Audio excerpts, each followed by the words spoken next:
Salut à tous, donc c'est parti pour une nouvelle vidéo et on la démarre avec Mike Summerfield à 5 semaines de l'Arnold Classic US et vu ses images, on sait qu'il sera en super forme, très sec et détaillé d'ailleurs. C'est ce qu'il nous montre depuis Olympia 2024 et cette compétition a véritablement relancé sa carrière et en fait un prétendant très sérieux au titre de Monsieur Olympia. D'après ses récents propos, Mike prévoit d'être à 1m75 et 96 kg sur scène et cette fois, si c'est le cas, je ne vois personne battre Mike car à 96 kg il serait imbattable même par Amondino, car il serait environ 4 kilos plus lourd que lors du dernier Olympia. Et si Mike avait justement remporté Monsieur Olympia 2025, personne n'aurait contesté cette victoire face à Amondino, même après une situation assez difficile à gérer où son équipe doutait même qu'il puisse atteindre la limite de poids. Donc, ajouter 4 kilos de plus veut dire que Mike sera plus rond, plus rempli, plus volumineux. Concernant sa condition, donc sur scène, elle sera de qualité, car ici, à 5 semaines du jour J, Mike est juste impressionnant. De plus, aucun athlète du top 6 de Monsieur Olympia 2025 ne figure dans la liste officielle de cet Arnold Classic US 2026. Donc même si c'est plus facile à dire qu'à faire, il lui suffit juste d'arriver à 100% pour décrocher la première place très facilement, mais également pour égaler le record de 2 victoires à l'Arnold Classic détenu par Terence Ruffin. Et justement, la saison dernière, Terence avait dit que vu la forme de Mike, ni Ramon ni lui ne pourraient le battre. Donc c'était avant toute la controverse par rapport à sa taille. Je pense que cette saison, Mike n'aura aucun souci de poids et de taille. Ensuite, donc on passe à Quinton Bestwood qui depuis quelques mois a changé de méthode puisqu'il a trouvé le bon compromis pour continuer à progresser sans pour autant faire énormément grimper son poids sur la balance. Donc son but, donc évoluer et afficher un physique plus compétitif cette saison. Et la comparaison qu'il a publiée montre deux physiques totalement différents alors que son poids est justement le même. On a pu constater ces dernières années que beaucoup de bodybuilders ont su s'adapter et s'éloigner de l'idée du dirty bulking et de la suralimentation car les effets négatifs ne sont plus expliqués comme la taille qui s'élargit sans oublier le fameux bubble gut. Mais bien évidemment, ce n'est pas dû qu'à la suralimentation. Quinton a probablement été le bodybuilder le plus malchanceux de 2025. 4 deuxième places en une seule année, mais au vu de ses progrès pendant cette intersaison, il y a de bonnes raisons de croire qu'il sera sur la scène de Monsieur Olympia 2026. Et quand on parle de la nouvelle génération d'athlètes qui est capable de représenter le bodybuilding au plus haut niveau dans la catégorie open, Quinton, donc si Quinton reste en bonne santé et qu'il ne se blesse pas, il en fait partie. Surtout qu'il n'a que 30 ans et il a déjà acquis énormément d'expérience et ça très rapidement. Yeah, it's very possible. But also, I did make my way to Europe this past year, and but I had a great time there. So I wouldn't rule that out because so Toronto is June 15th, and between that and the Tampa Pro, there's 3 European shows. There's also one in China, but that's a little too far for me to compete there. Ensuite, on passe à l'athlète qui fait énormément donc de bruit ces derniers mois. Il s'agit de Andrew Jacked qui va démarrer sa saison très prochainement en montant sur la scène de l'Arnold Classic US. Donc ici, quelques images ont été postées, dont cette photo de Andrew, donc de dos qui n'a jamais été son point fort, mais il a pas mal progressé comme en témoigne donc cette photo comparaison, même si l'endroit, la lumière, etc. donc n'est pas la même, mais la différence est clairement visible donc en termes de volume d'épaisseur et de qualité, principalement sur le haut de sa chaîne postérieure, la partie inférieure. En termes de conditions, demande encore du travail, donc fessier et ischio. Dans tous les cas, depuis que Andrew s'entraîne avec l'ancien champion de la division 212, donc Kamal, Andrew a très vite progressé en mettant tout particulièrement l'accent sur ses ischios et ses fessiers pour présenter un physique plus complet, plus équilibré pour le prochain Arnold Classic en espérant empocher les 750 000 $ de récompense et même si j'en ai parlé très rapidement, donc au niveau conditions, Andrew n'a pas l'air très loin de la forme présentée à Olympia, ce qui est très impressionnant à 6 semaines de la compétition. Donc pour finir avec Andrew Jacked, j'ai déjà évoqué dans certaines de mes dernières vidéos des petites choses qui me dérangeaient le concernant. D'autres personnes ont pointé du doigt, donc particulièrement ses mollets, mais de façon nette, les juges ne n'accordent pas vraiment d'importance à ce groupe musculaire à condition qu'il soit quand même un minimum développé. Donc on peut parler de certains athlètes comme Dexter Jackson, l'un des bodybuilders les plus titrés qui n'avait pas des mollets vraiment extraordinaires et ça ne l'a pas empêché de remporter des pro shows. Donc Andrew semble être sur la bonne voie et on comprend pourquoi beaucoup pensent qu'il a ce qu'il faut pour gagner l'Arnold Classic face à Adi Chopin et même remporter le titre de Monsieur Olympia qui aura lieu plus tard dans l'année. Andrew Jacked, he looks really amazing. Of course, it's a tall bodybuilder, so very impressive on stage. So if he nails his conditioning, which is not as easy as it sounds next to Hardy, but if he nails his conditioning, and Hardy is as good as he was when he won the UK and the Ohio, That's going to be a very tough battle, but it might still go to Hardy because he was absolutely incredible.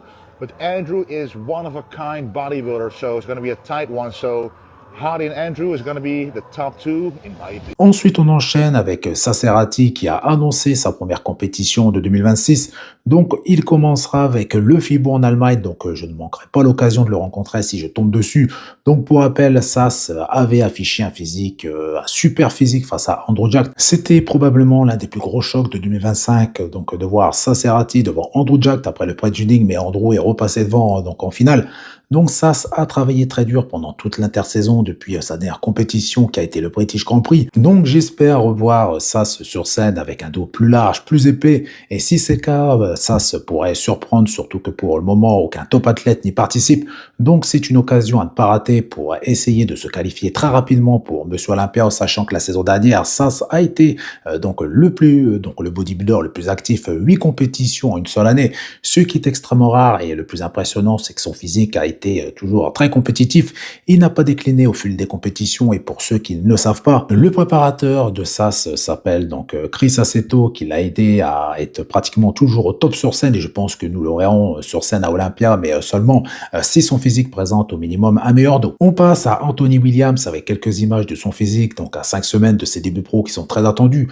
Actuellement, Anthony pèse environ 125 kg, signe qu'il privilégie clairement la condition et le détail et non la masse à outrance, même si bien évidemment sur ces images il est énorme et je le trouve très impressionnant, notamment sur le double bicep de face avec sa taille qui pour le moment reste assez fine, ce qui donne un physique très esthétique avec des cuisses très volumineuses et une belle largeur d'épaule. Donc pour sa première compétition en tant que pro, Anthony ne se met pas la pression, mais il espère bien briller et je pense qu'il sera très impressionnant sur scène, notamment grâce à son préparateur qui se nomme donc John Dewitt, qui est désormais un préparateur reconnu et ce n'est que le début, aussi bien pour Anthony que pour John. On continue cette vidéo avec Rafael Brandao et la première impression, c'est que Rafael affiche toujours l'un des physiques les plus esthétiques de la catégorie.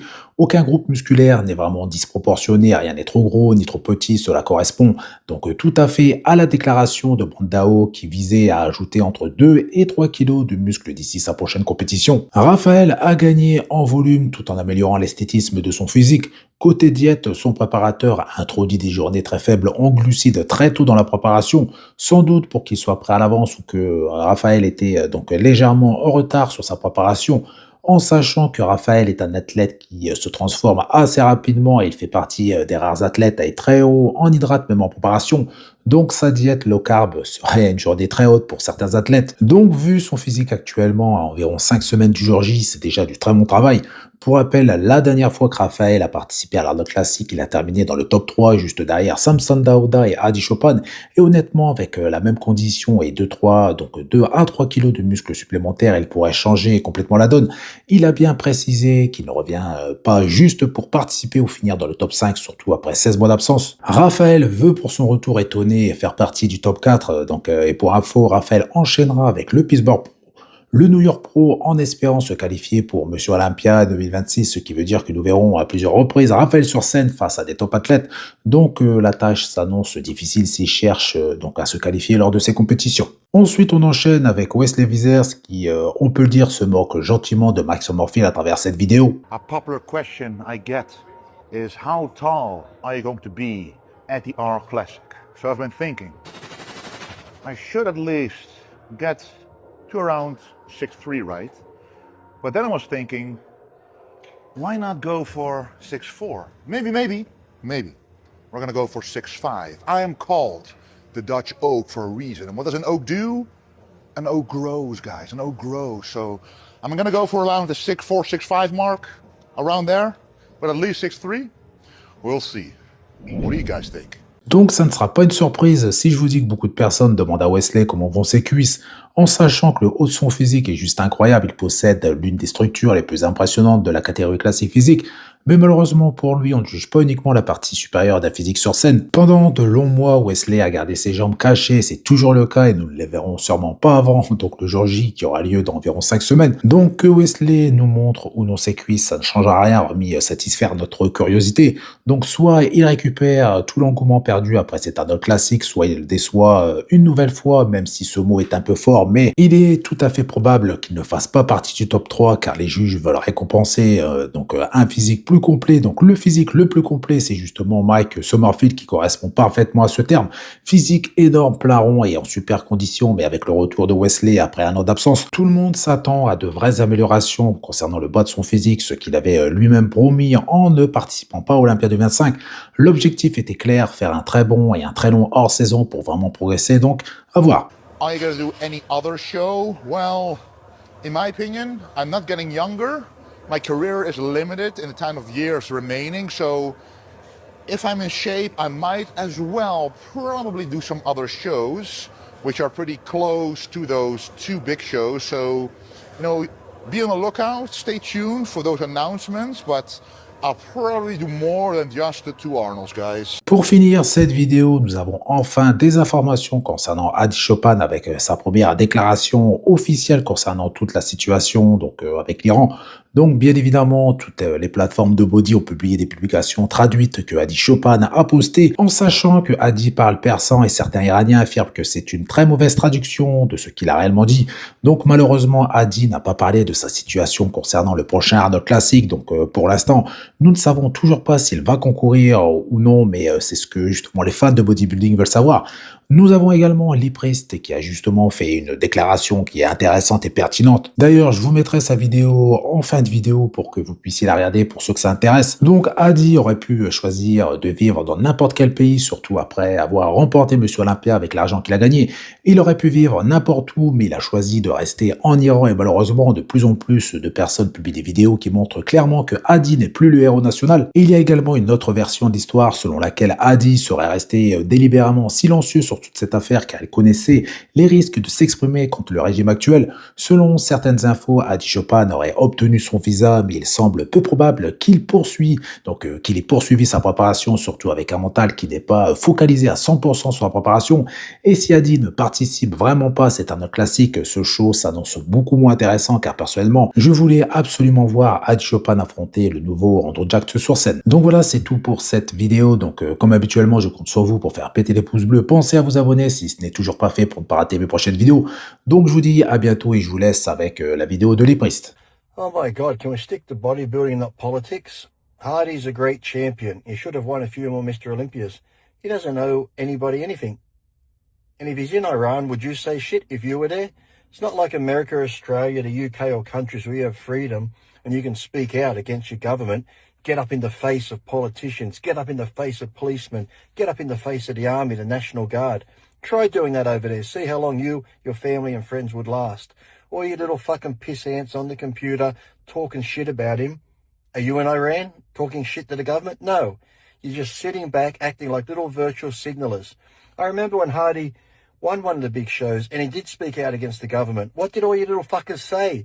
Hardy should be careful saying stuff like that. Things could happen to him. I'd be scared to go home. Remember when he said stuff?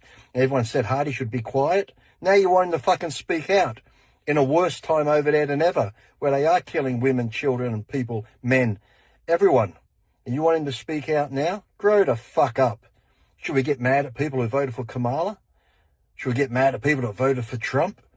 Should we get mad at people that support ICE? It's bodybuilding, you fucking idiots. It's not politics. Like I said, he's a great champion. He doesn't owe us fucking anything.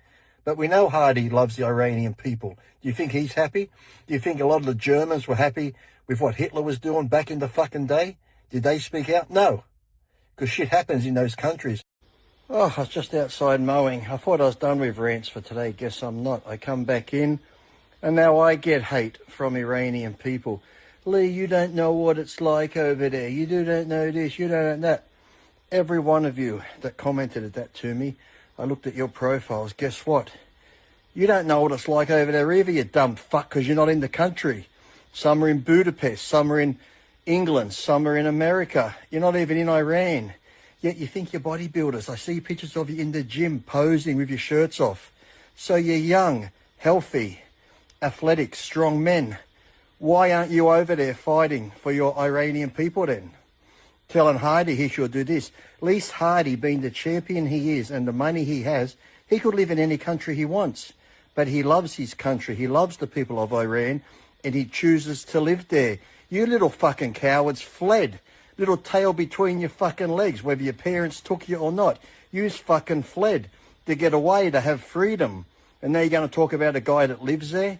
When you are too coward to go back and fight for your people? Oh, you can write what you want on the fucking internet and talk all this big game, but you can't fucking go over there. Why not? You're healthy, you're young, you're strong. And you're saying this person stood up and got killed, so should Hardy. Well, why don't you lead by example, all you big fucking shit talkers? Get a ticket, go over there, fight for your people, and die. But don't worry,